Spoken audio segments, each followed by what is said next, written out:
दोस्तों, क्या आप जानते हैं कि पेंसिल के ऊपर का ये वाला भाग काला क्यों बनाया जाता है? नारियल के अंदर पानी कैसे आ जाता है?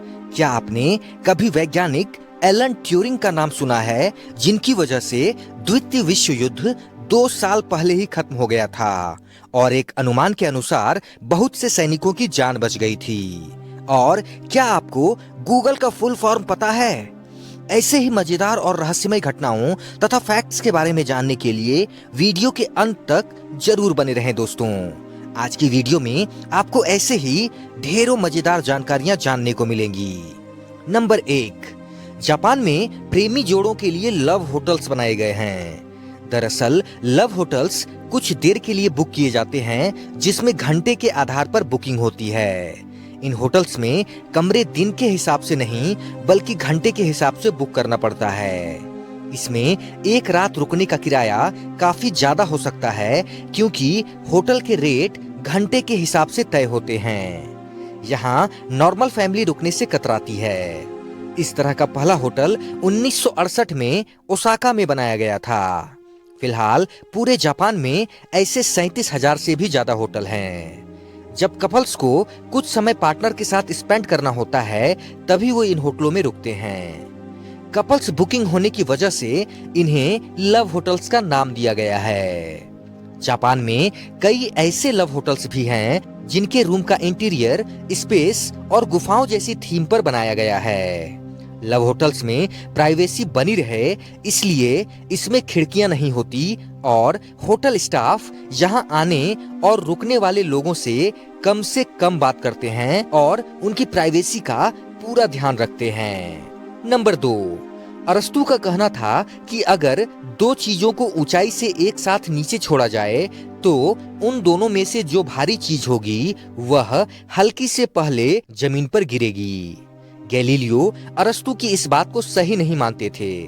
उनका कहना था कि भारी और हल्की दोनों चीजें एक साथ जमीन पर आती हैं। इसको साबित करने के लिए गैलीलियो ने पीसा के मीनार पर खड़े होकर दो हल्की और भारी चीजों को एक साथ नीचे छोड़ा था और दोनों एक साथ ही जमीन पर गिरी थी।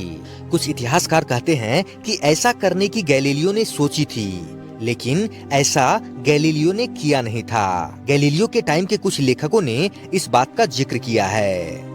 नंबर 3, दोस्तों, आप लोगों में से ज्यादातर लोगों ने कभी न कभी ओशो का नाम जरूर सुना होगा।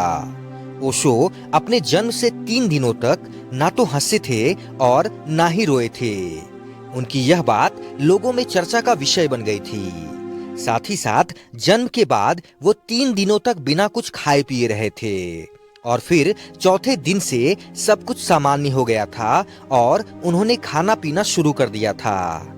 बाद में ओशो ने इस रहस्य से पर्दा उठाते हुए कहा था कि पिछले जन्म में उन्होंने 21 दिनों का उपवास किया था और 19वें दिन उनकी मृत्यु हो गई थी, जिसके कारण इस जन्म में उन्होंने शुरुआत के 3 दिन उपवास करके बिताए और पिछले जन्म के 21 दिनों के उपवास को इस जन्म में पूरा किया। नंबर 4, दोस्तों, आपने शार्क मछली के बारे में जरूर सुना होगा। आमतौर पर इस मछली को खतरनाक मछली और जान लेने वाले जीव के रूप में देखा जाता है। आज मैं आपको एक ऐसे शार्क के बारे में बताने वाला हूँ जिसे देखकर ही ज्यादातर लोग डर जाएंगे।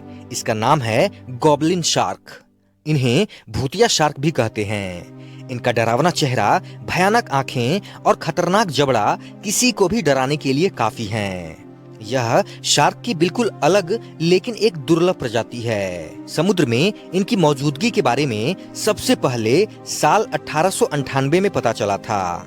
इसे जापान में पकड़ा गया था। नंबर 5, 72 वर्ष के NS राजप्पन एक ऐसे व्यक्ति हैं जिनका घुटने से नीचे का पैर पैरालाइज्ड है और वे चल नहीं सकते, लेकिन इसके बावजूद पिछले 9 सालों से वे रोजाना केरला के वेम्बनाड झील और कुमारकोम की अन्य धाराओं से प्लास्टिक का कचरा इकट्ठा कर साफ करते आ रहे हैं। उन्हें कई मशहूर व्यक्तियों ने सराहा है और देशभक्ति का असली चेहरा भी बताया है। इस वाले फैक्ट के नाम पर एक लाइक तो बनता ही है दोस्तों। नंबर 6, वैज्ञानिकों ने क्रिस्टल का एक ऐसा मेमोरी कार्ड बनाया है जो 360 टीबी यानी 3,60,000 जीबी डाटा स्टोर कर सकता है तथा ये 1000 डिग्री सेंटीग्रेड का तापमान सह सकता है और ये अरबों साल तक खराब नहीं होगा। नंबर 7, राजकोट में सरदार जी की हवेली नाम का एक रेस्टोरेंट है। रेस्टोरेंट में कोई बॉलीवुड गाना नहीं बल्कि सिर्फ राम जी के भजन बजाए जाते हैं। इस रेस्टोरेंट में सोमवार से शुक्रवार तक आपको निःशुल्क भोजन का लाभ मिल सकता है, लेकिन इसके लिए आपको भगवान श्री राम का नाम 2000 बार लिखना होगा। या फिर अगर आप 15 साल से कम उम्र के हैं तो यदि आप बिना देखे हनुमान चालीसा सुनाते हैं तब भी आपको फ्री में स्पेशल थाली मिलती है।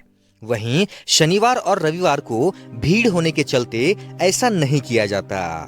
ये वाला फैक्ट आपको कैसा लगा दोस्तों? कमेंट बॉक्स में कमेंट करके जरूर बताएं। नंबर 8, स्वीडन की डेयरी फार्म कंपनी डग ने दावा किया है कि उसने आलू से दूध बनाया है जो गैर डेयरी शाकाहारी विकल्प है। यह दूध लैक्टोज और ग्लूटेन जैसी सामान्य एलर्जी से मुक्त है और इसमें फैट की मात्रा भी बहुत कम है। नंबर 9, दोस्तों क्या आप जानते हैं ग्लूमी संडे को दुनिया का सबसे खतरनाक गाना माना जाता है, जो कि इतना ज्यादा खतरनाक था कि इसको लिखने वाले रेड्सो सेरेस और बाद में गाने वाले बिली मैकेंजी दोनों ने रहस्यमय तरीके से आत्महत्या कर ली थी। और ऐसा कहा जाता है कि जब भी कोई इसे सुनता है तो वो आत्महत्या करने पर मजबूर हो जाता है। दोस्तों आप लोगों से एक रिक्वेस्ट है, अभी भी चैनल पर जितने भी लोग वीडियो देखने आते हैं उनमें से 70% लोगों ने चैनल को सब्सक्राइब नहीं किया हुआ है दोस्तों, तो प्लीज दोस्तों चैनल को सब्सक्राइब जरूर करें। नंबर 10, गूगल का इस्तेमाल तो वैसे आप हर रोज करते हैं, लेकिन क्या आपको उसका फुल फॉर्म पता है? अगर आप नहीं जानते तो आज जान लीजिए कि गूगल का पूरा नाम है global organization of oriented group language of earth. इसे ही शॉर्ट टर्म में गूगल कहा जाता है। इसी तरह से इंटरनेट का फुल फॉर्म है इंटरकनेक्टेड नेटवर्क और कंप्यूटर का फुल फॉर्म है common operating machine purposely used for technological and educational research. Number 11, Albert Einstein या स्टीफन हॉकिंग जैसे महान वैज्ञानिकों के बारे में तो पूरी दुनिया जानती है, लेकिन इनके अलावा कुछ ऐसे भी वैज्ञानिक रहे हैं जिन्हें शायद ही सभी लोग जानते हों। एक ऐसे ही वैज्ञानिक थे एलन ट्यूरिंग, जिन्हें आज गुमनाम वैज्ञानिक के तौर पर दुनिया जानती है। कई इतिहासकारों का मानना है कि वो एलन ट्यूरिंग ही थे जिनकी वजह से द्वितीय विश्व युद्ध 2 साल पहले ही खत्म हो गया था। 23 जून 1912 को लंदन में जन्मे एलन ट्यूरिंग एक कंप्यूटर वैज्ञानिक, गणितज्ञ, तार्किक, क्रिप्टोनोलिस्ट, दार्शनिक और सैद्धांतिक जीव विज्ञानी थे। ट्यूरिंग को व्यापक रूप से सैद्धांतिक कंप्यूटर विज्ञान और कृत्रिम बुद्धि का जनक माना जाता है। अपने 41 साल के छोटे से जीवन काल में उन्होंने कई ऐसे काम किए थे जिनकी वजह से लोग आज भी उन्हें याद करते हैं। द्वितीय विश्व युद्ध के समय एलन ने ही अटलांटिक महासागर में तैनात जर्मन बोट, जो कि एक पनडुब्बी थी, के गुप्त संदेश को डिकोड किया था। कहते हैं कि ऐसा करके उन्होंने यूरोप में युद्ध को लगभग 2 साल कम कर दिया था और लाखों लोगों की जान बचाई थी। अनुमान लगाया जाता है कि अगर उन्होंने ऐसा नहीं किया होता तो युद्ध और 2 साल ज्यादा चलता और तब शायद दुनिया कुछ और ही होती। साल 1952 में एलन को अश्लीलता का दोषी करार दिया गया था। कहते हैं कि उन्हें दवा देकर नपुंसक बनाए जाने की सजा सुनाई गई थी। दरअसल एलन समलैंगिक थे और उस समय ब्रिटेन में समलैंगिकता अपराध मानी जाती थी। हालांकि उन्होंने जेल जाने के विकल्प के रूप में DES के साथ रासायनिक कृत्रिम उपचार स्वीकार कर लिया था। 7 जून 1954 को उनकी मौत हो गई थी। कहते हैं कि उन्होंने साइनाइड की गोली खाकर आत्महत्या कर ली थी। नंबर 12, दोस्तों ये जो आप देख रहे हैं ये एक अनोखा आविष्कार है जो जापान में देखने को मिल जाता है। ये एक तरह का सिंगल यूज पॉकेट वार्मर है जिसे जापान में कायरो कहते हैं। इस छोटे से पैकेट में केमिकल भरे रहते हैं जिसे तेजी से हिलाने पर वो गर्म हो जाते हैं। ऐसे में इन्हें लोग ठंड के मौसम में जेब में रखकर चलते हैं। कहीं अगर उन्हें ज्यादा ठंड लगी और उनका हाथ ठंडा हो गया तो वो इस पैकेट को निकालकर हिलाते हैं और फिर गर्म होने पर उससे हाथ सेक लेते हैं। नंबर 13, नारियल में पानी कहाँ से आता है? विज्ञान की माने तो नारियल में जो पानी भरा होता है वह उस पौधे का एंडोस्पर्म होता है। दरअसल नारियल का पेड़ अपने जड़ों से पानी को इकट्ठा करके अपने फलों तक उसे पहुंचाता है। इस पूरी प्रक्रिया में पेड़ की कोशिकाएं काम करती हैं। ये कोशिकाएं ही पेड़ के पानी को खींचकर फल तक पहुंचाती हैं। फल में जब पानी भरने लगता है तो उसमें पेड़ का एंडोस्पर्म घुल जाता है और यह पानी गाढ़ा हो जाता है। जब नारियल पक जाता है तब ये पानी सूख जाता है और ये सफेद रंग का ठोस पदार्थ बन जाता है जो खाने योग्य होता है। नंबर 14, दोस्तों क्या आपने कभी सोचा है कि पेंसिल का ये ऊपर वाला भाग काले रंग का क्यों बनाया जाता है? आपकी जानकारी के लिए बता दें कि इसकी कोई खास वजह नहीं है। यह सिर्फ पेंसिल को एक पहचान देता है और साथ ही ये एक मार्केटिंग स्ट्रेटेजी भी है। दोस्तों जब पेंसिल छोटी हो जाती है और काले वाले भाग तक पहुंचने वाली होती है तो उसे इस्तेमाल करने वाले बच्चे को लगता है कि यह पेंसिल अब खत्म हो गई है, लेकिन फिर भी उस पेंसिल का उपयोग किया जा सकता है। लेकिन उनके दिमाग पर यह असर होता है कि काले भाग तक पेंसिल आ जाने के बाद यह खत्म होने वाली है और हमें नई पेंसिल ले लेनी चाहिए।